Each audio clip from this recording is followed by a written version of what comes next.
नमस्कार. काय तुम्ही यावर्षी आर-टी ॲडमिशन फॉर्म भरण्याचा विचार करत आहात? तर हा व्हिडिओ शेवटपर्यंत नक्की पहा. कारण गेल्या वर्षी आर-टीमध्ये ॲडमिशन जी लॉटरी असते, त्या लॉटरीमध्ये विद्यार्थ्याचा नंबर लागून देखील काही कारणांमुळे फॉर्म जे आहे ते रिजेक्ट करण्यात आलेले आहे. म्हणजेच मिळालेले ॲडमिशन जे आहे ते रिजेक्ट करण्यात आलेलं आहे.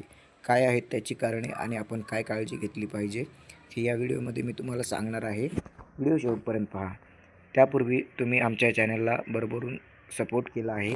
तुमच्या सपोर्टमुळे आपले 10,000 प्लस सबस्क्रायबर झालेत. त्याबद्दल तुमचे मनःपूर्वक आभार. तर चला व्हिडिओ सुरू करूया. तुम्ही इथे पाहू शकता आर-टी 25% ऑनलाईन प्रवेश प्रक्रिया वर्ष. तर पहा इथे वर्ष 2025-26 म्हणजेच मागील वर्षी ॲडमिशन फॉर्म सुरू होण्यापूर्वी हे सूचना ज्या आहेत ते देण्यात आल्या होत्या. तर अशा सूचना आपल्याला यावर्षी देखील मिळतील.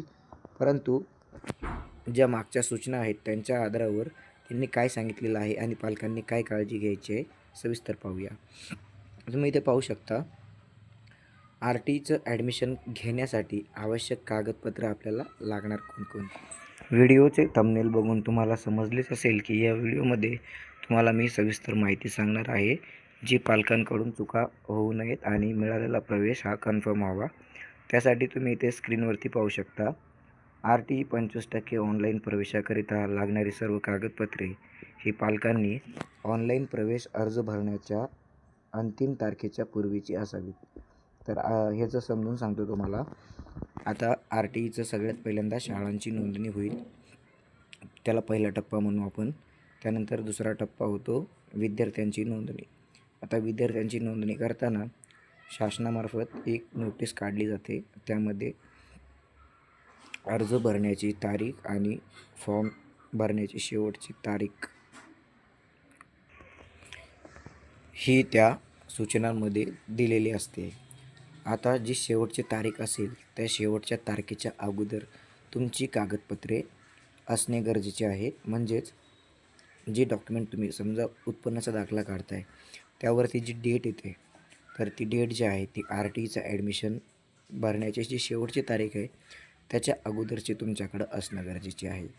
फक्त एकच डॉक्युमेंट नाही, तर ज्या ज्या डॉक्युमेंटवरती डेट असते ते सर्व डॉक्युमेंट तुमचे आर-टीचा फॉर्म भरण्याच्या जी काही लास्टची तारीख असेल त्याच्या अगोदरची असणं गरजेचे आहे.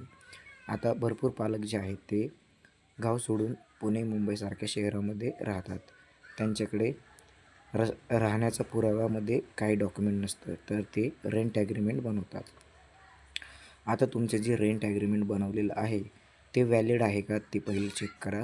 किंवा तुम्ही आता नवीन रेंट ॲग्रीमेंट बनवणार असाल तर आर-टीचा फॉर्म सुरू होणार आहे आणि सुरू झाल्यानंतर जी शेवटची तारीख आहे तर ते शेवटच्या तारखेच्या अगोदरचे ते रेंट ॲग्रीमेंट तुमच्याकडं असणं गरजेचं आहे.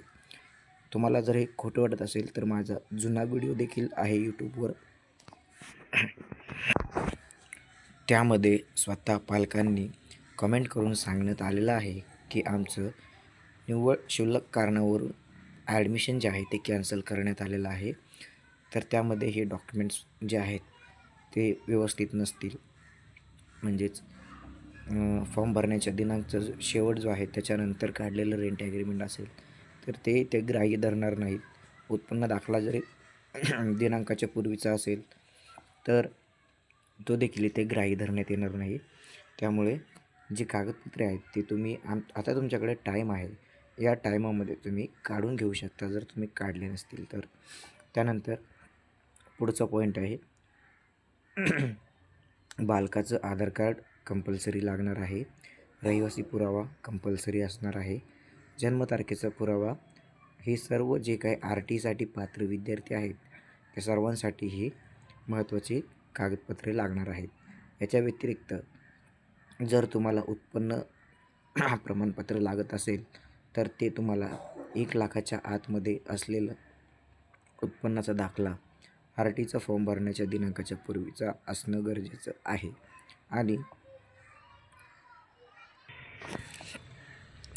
आणि जर तुम्ही रिझर्वेशन म्हणजेच कास्ट सर्टिफिकेट तुमच्याकडे असेल, तुम्हाला रिझर्वेशनचा फायदा घ्यायचा असेल, आरक्षणाचा फायदा घ्यायचा असेल आणि तुमच्याकडे अजूनपर्यंत मुलाचे किंवा मुलाच्या वडिलांचे कास्ट सर्टिफिकेट नसेल, म्हणजे जातीचा दाखला नसेल, तर तो तुम्ही आता बनवून घेऊ शकता.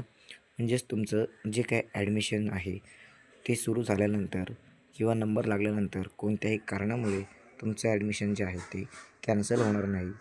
तर हा महत्त्वपूर्ण व्हिडिओ तुम्हाला कसा वाटला कमेंटमध्ये सांगा. आणि व्हिडिओ आवडला असेल तर याला लाईक करून इतरांसोबत नक्की शेअर करा. धन्यवाद. जय हिंद, जय महाराष्ट्र.